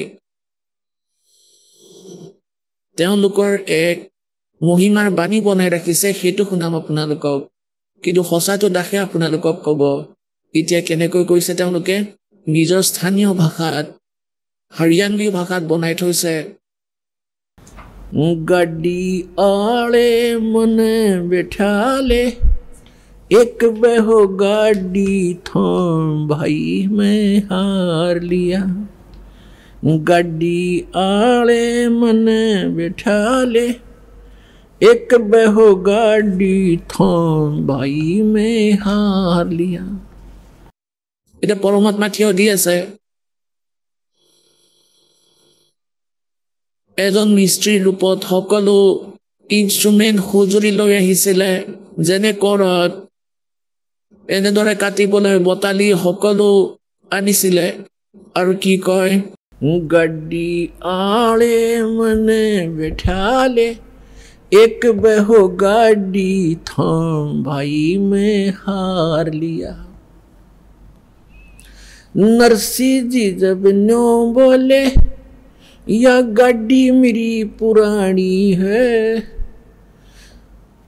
प्रभु जी फिर न्यो बोले भाई के मेरे तछानी है प्रभु जी फिर न्यो बोले क्या मेरे तछानी है नाम कृष्णम जात का खाती ये जानू सारा काम भाई मैं हार लिया गाड़ी आले मन बैठा ले एक बहो गाड़ी थों भाई मैं हार लिया प्रभु जी फिर लगे समारण ले हाथ में आरी जी नरसी जी की वा टूटी गाड़ी अरने आप समारी जी प्रभु जी जब लगे सवारण ले हाथ में आरी जी नरसी जी की वा टूटी गाड़ी अरने आप समारी जी नरसी बोला मैं शब्द सुना दूं ना देने को दाम भाई मैं हार लिया गाड़ी वाले मने बैठा ले एक बहो गाड़ी थों भाई मैं हार लिया 16 सूरदास बैठे गाड़ी में रटे राम की माला जी 16 सूरदास बैठे गाड़ी में वो रटे राम की माला जी पवन समान गाड़ी चाली जब भगवान बने गढ़वाला जी पवन समान गाड़ी चाली जब भगवान बने गढ़वाला जी भक्तों का रखवाला जी वो अब पे पूर्ण राम भाई मैं हार लिया गड्डी आले मने बैठा ले एक बहो गाड़ी थाम भाई मैं हार लिया बैलों ऊपर हाथ फेर दिया बल बैलों में आया जी बैलों ऊपर हाथ फेर दिया बल बैलों में आया जी कई रोज का पंथ विकट था पल माहे पहुंचाया जी कई रोज का पंथ विकट था पल माहे पहुंचाया जी वो प्रभु खाती चला गया भाई कर संतों पर नाम भाई मैं हार लिया गाड़ी आड़े मने बिठा ले एक बहो गाड़ी थाम भाई मैं हार लिया कृष्ण तो रथवान बने ये कबीर बने रखवाला जी कृष्ण तो रथवान बने कबीर बने रखवाला जी जो सतगुरु के शरणा आगे वो भगत जीत गए पाला जी जो सतगुरु की शरण आगे वो भगत जीत गए पाला जी संत करे नहीं टाला जी परमेश्वर करे नहीं टाला जी वो सारे सबके काम भाई मैं हार लिया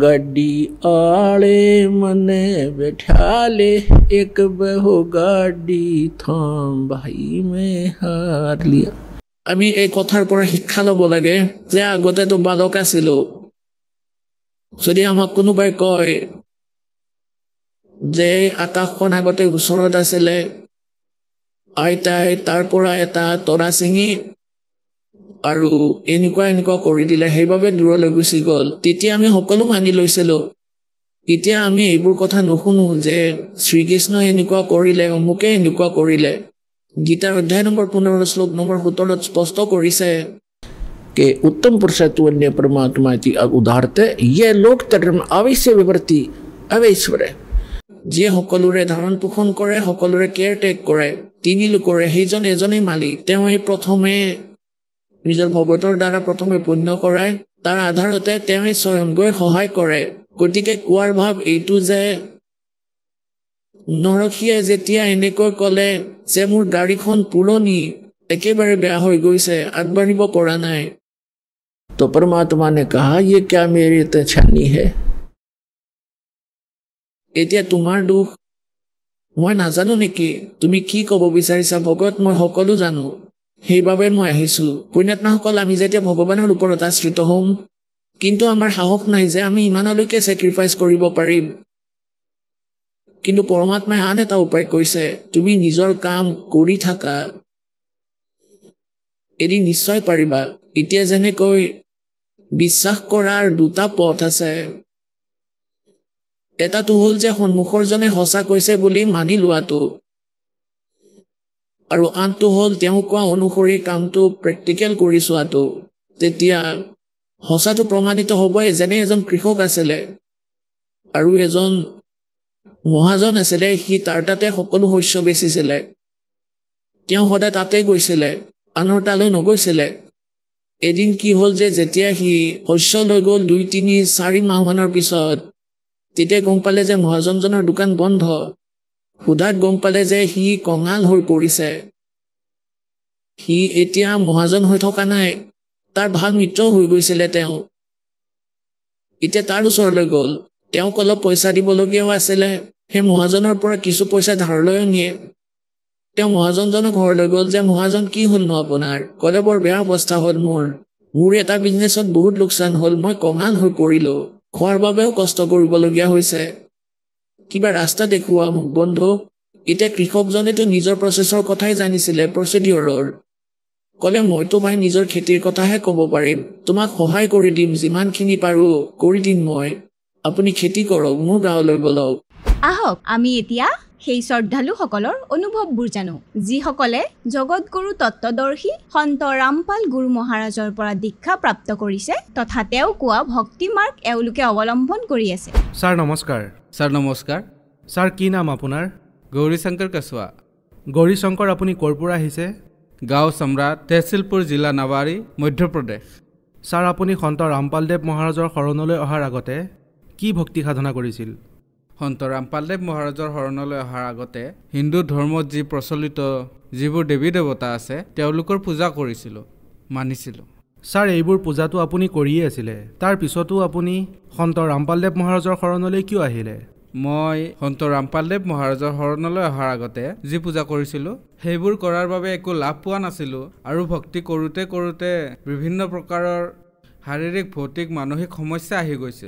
সেইবোৰ আটাইতকৈ ডাঙৰ ক্ষতি এইটো হ'ল যে মোৰ মা, যেতিয়া মই সৰু আছিলোঁ 10 বছৰৰ, ঠিক সেই সময়তে মোৰ মাৰ কেঞ্চাৰত মৃত্যু হ'ল আৰু মোৰ যিজন সৰু খুৰা আছিল তেওঁ গছৰ পৰা পৰি ৰাজহাড় ভঙাৰ বাবে তেওঁৰো মৃত্যু হৈ গৈছিল। মোৰ 3য় নম্বৰ যিজন ভাই, তেওঁৰ পেট বাধা ইমানেই আছিল যে ৰাতি 12 বজাতো তেওঁক কেতিয়াবা লৈ যাব লগা হৈছিলে। যি নাউতিক বুলি যাক কোৱা হয় তেওঁক মাতি দেখুৱাব লগা হৈছিলে। কেতিয়াবা 8 দিনলৈকে একো নাখাইছিলে আৰু ইয়াৰ বাবে আমাৰ বহুত সমস্যা হৈছিলে। ছাৰ আপুনি এইবোৰ পূজা কৰাৰ পিছতো এই সমস্যাবোৰৰ সন্মুখীন হ'বলগীয়া হৈছিলে। ছাৰ ইয়াৰ কাৰণনো কি? ইয়াৰ পিছৰ কাৰণটো হ'ল যে ছাৰ, আজি যেতিয়া সন্ত ৰামপালদেৱ মহাৰাজৰ যি জ্ঞান শুনিলোঁ তাৰ পৰা জ্ঞান পাইছোঁ যে আগতেতো একোৱে গম পোৱা নাছিলোঁ। আগতে ভাবিছিলোঁ যে যিবোৰ ভাগ্যত আছে সেয়াই পাই আছিলোঁ, কিন্তু আজি সন্ত ৰামপালদেৱ মহাৰাজে যি সত্য মাৰ্গৰ কথা কৈছে, আমাৰ গীতাখন পঢ়ি শুনাইছে। গীতাৰ 16 নম্বৰ অধ্যায় 23 নম্বৰ শ্লোকত কৈছে যে যিয়ে শাস্ত্ৰবিধি ত্যাগ কৰি মনৰ মতে কাম কৰে তেওঁলোকে না শান্তি না গতি একোৱে নাপায়। গতিকে এয়া আজি মই গম পাইছোঁ, সেইবাবে এই ক্ষতি হৈ আছিল, সত্য মাৰ্গ পোৱা নাছিলোঁ। ছাৰ এইবোৰ পূজা কৰাৰ পিছতো আপুনি বহুত সমস্যাৰ সন্মুখীন হ'বলগীয়া হৈছিলে, গতিকে ছাৰ আপুনি সন্ত ৰামপালদেৱ মহাৰাজৰ শৰণলৈ কিয় আহিলে? সন্ত ৰামপালদেৱ মহাৰাজৰ শৰণলৈ অহাৰ কাৰণটো হ'ল যে মই এদিন টিভি চাই আছিলোঁ। টিভি চাই থাকোঁতে সন্ত ৰামপালদেৱ মহাৰাজৰ সৎসংগ আহিল। সন্ত ৰামপালদেৱ মহাৰাজে ওলোটাকৈ ওলমি থকা যি সংসাৰৰূপী বৃক্ষ আছে তাৰ বিষয়ে বুজাই আছিলে। মই এই কথাৰ বাবেই প্ৰথমতেতো দুখীয়ে আছিলোঁ, কাৰণ মই সন্ত ৰামপালদেৱ মহাৰাজৰ শৰণলৈ অহাৰ আগতে ৰামায়ণ পঢ়িছিলোঁ, দেৱী ভাগৱত পঢ়িছিলোঁ, পুৰাণ, বিষ্ণু পুৰাণ পঢ়িছিলোঁ। ইয়াত মোৰ এটা সন্দেহ উৎপন্ন হৈ আছিল যে মানি লওক মই বিষ্ণু পুৰাণ পঢ়িলোঁ, তাত লিখা থাকে যে বিষ্ণুৱে সকলো, তেওঁৱেই সকলোৰে পালনহাৰ, তেওঁৱেই কৰ্তা। যেতিয়া শিৱ পুৰাণ পঢ়িলোঁ, শিৱ পুৰাণ পঢ়াত এয়া সিদ্ধ হ'ল যে শিৱই সকলোৰে দেৱৰ দেৱতা মহাদেৱ হয়।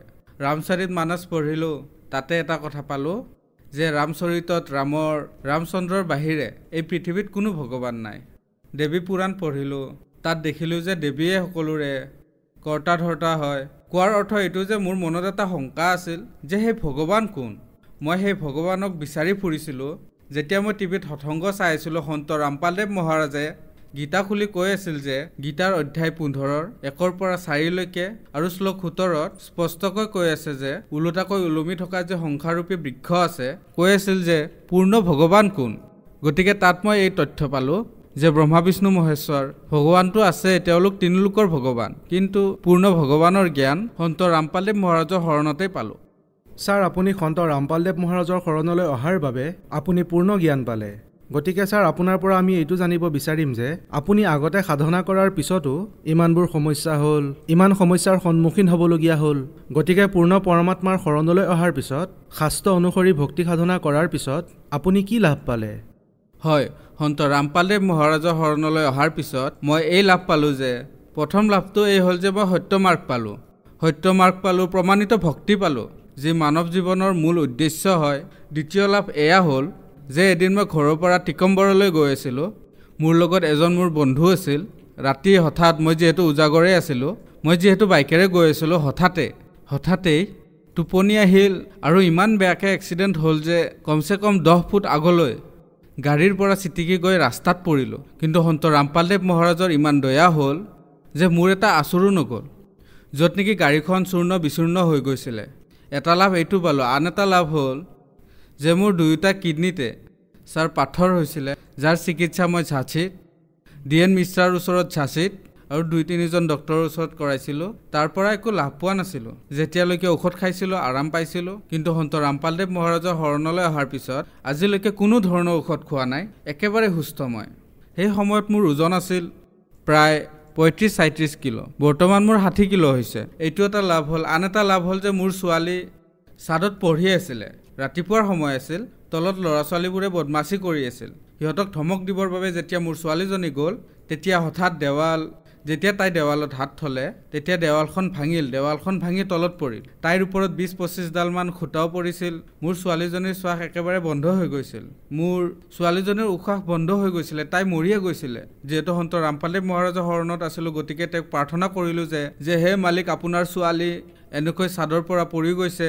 উশাহ ল'ব পৰা নাই তেতিয়া মালিকৰ আদেশ আহিল যে পুত্ৰ পৰমাত্মাই দয়া কৰিব গতিকে তাইক সৰুকে এটা চিকিৎসা কৰাই দিয়া গতিকে মই তাইক পিঠিত উঠাই হস্পিটাললৈ নিলোঁ তালৈ গৈ মই তাইৰ আল্ট্ৰাছাউণ্ড আৰু 2-3টা এক্সৰে কৰালোঁ তাতে একো নোলাল আৰু গধূলি পৰমাত্মা সন্ত ৰামপালদেৱ মহাৰাজৰ দয়া হ'ল ছোৱালীজনী খোজকাঢ়িব ধৰিলে গাঁৱৰ মানুহে সকলো দেখিছিলে চতুৰ্থ লাভ এয়া হ'ল যে মই আগতে LICৰ এজেণ্ট আছিলোঁ গতিকে মোৰ গুটখাৰ ইমান বেয়াকৈ অভ্যাস হৈ গৈছিল গুটখা মই 10 বছৰৰ পৰা খায়ে আহিছিলোঁ একে লেঠাৰিয়ে এদিনত 20-25 পেকেট খাইছিলোঁ আৰু আনকো খুৱাইছিলোঁ মানে যিবোৰ উপাৰ্জন কৰিছিলোঁ সেই সকলোবোৰ গুটখা আৰু গধূলি মদৰ বাবে মোৰ বেয়া অভ্যাস আছিলে ইয়াৰ বাবে মই বহুত বেছি চেষ্টা কৰিছিলোঁ যে বহু দেৱ স্থানলৈ গ'লো তাতেও নহ'ল কিন্তু ৰামপালদেৱ মহাৰাজৰ শৰণলৈ যেতিয়াৰ পৰা গ'লো তেতিয়াৰ পৰা খোৱাটো দূৰৰে কথা কোনোবা যদি ওচৰত খাই থাকে বহুত বেয়া গোন্ধ পাওঁ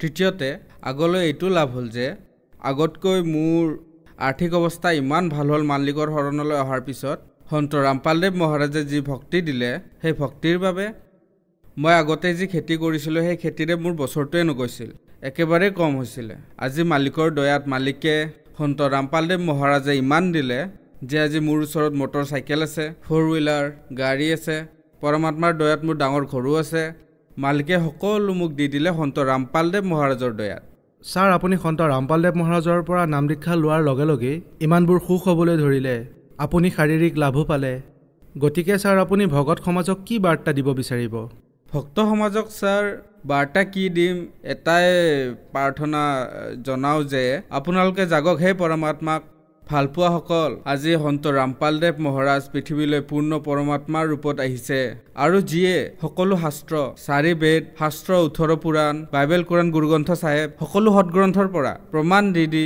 এটা শব্দ আপোনালোকক দেখুৱাই সত্য মাৰ্গ দেখুৱাই আছে আৰু মুক্তিৰ এখনেই দুৱাৰ আছে সেয়া সন্ত ৰামপালদেৱ মহাৰাজৰ ওচৰলৈ আহি আপোনালোকে নাম দীক্ষা লওক আৰু সৎ ভক্তি কৰক আৰু নিজৰ কল্যাণো কৰাওক ছাৰ আপুনি যিহেতু কৈছে যে হিন্দু ধৰ্মৰ বহুত ধৰ্মগ্ৰন্থ আপুনি অধ্যয়ন কৰিছে আপুনি বহুত পূজাও কৰিছিলে আৰু সন্ত ৰামপালদেৱ মহাৰাজ দেখাত বহুত সাধাৰণ তেন্তে কি ছাৰ বাস্তৱত হিন্দু ধৰ্মৰ যিসকল ধৰ্মগুৰুৱে গেৰুৱা সাজপাৰ পিন্ধি থাকে দীঘল মালা পিন্ধি থাকে গলত তেন্তে ছাৰ এজন সন্তৰ পৰিচয় কি এই ধৰণেই হয় নেকি নহয় সন্ত ৰামপালদেৱ মহাৰাজে কৈছে যে সন্তৰ পৰিচয় বেশ ভূষা বা বিশেষ কাপোৰেৰে নহয় আচলতে সন্তসকলৰ পৰিচয়টো সত্য জ্ঞানেৰেহে হয় যিয়ে শাস্ত্ৰ অনুসাৰে প্ৰমাণ সহিতে জ্ঞান দিব তেৱেহে সঁচা সন্ত হয় তেৱেই সত্য মাৰ্গ দেখুৱাজন হয় বাকী গেৰুৱা কাপোৰ পিন্ধি দাড়ি ৰাখি জতা বান্ধি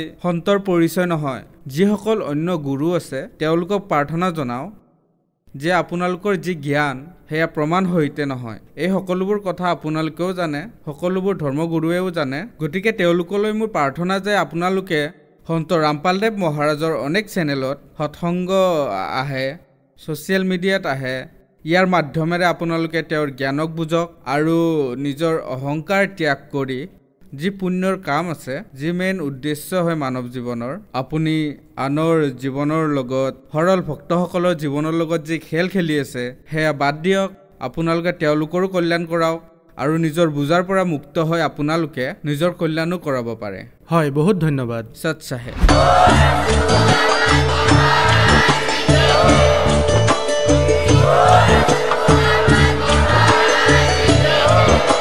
আপুনি শুনি আছিলে জগতগুৰু তত্ত্বদৰ্শী সন্ত ৰামপাল গুৰু মহাৰাজৰ মংগল প্ৰবচন অধিক জানিবৰ বাবে ভিজিট কৰক www.jagatgururampalji.org সন্ত ৰামপাল গুৰু মহাৰাজৰ শুভ আশীৰ্বাদত সমগ্ৰ বিশ্বতে 500তকৈ অধিক নাম দীক্ষা কেন্দ্ৰ আছে য'ত সন্ত ৰামপাল গুৰু মহাৰাজৰ দ্বাৰা বিনামূলীয়াকৈ নাম দীক্ষা দি থকা হৈছে আপোনাৰ ওচৰৰ নাম দীক্ষা কেন্দ্ৰৰ ঠিকনা জানিবলৈ সম্পৰ্ক কৰক 7082208528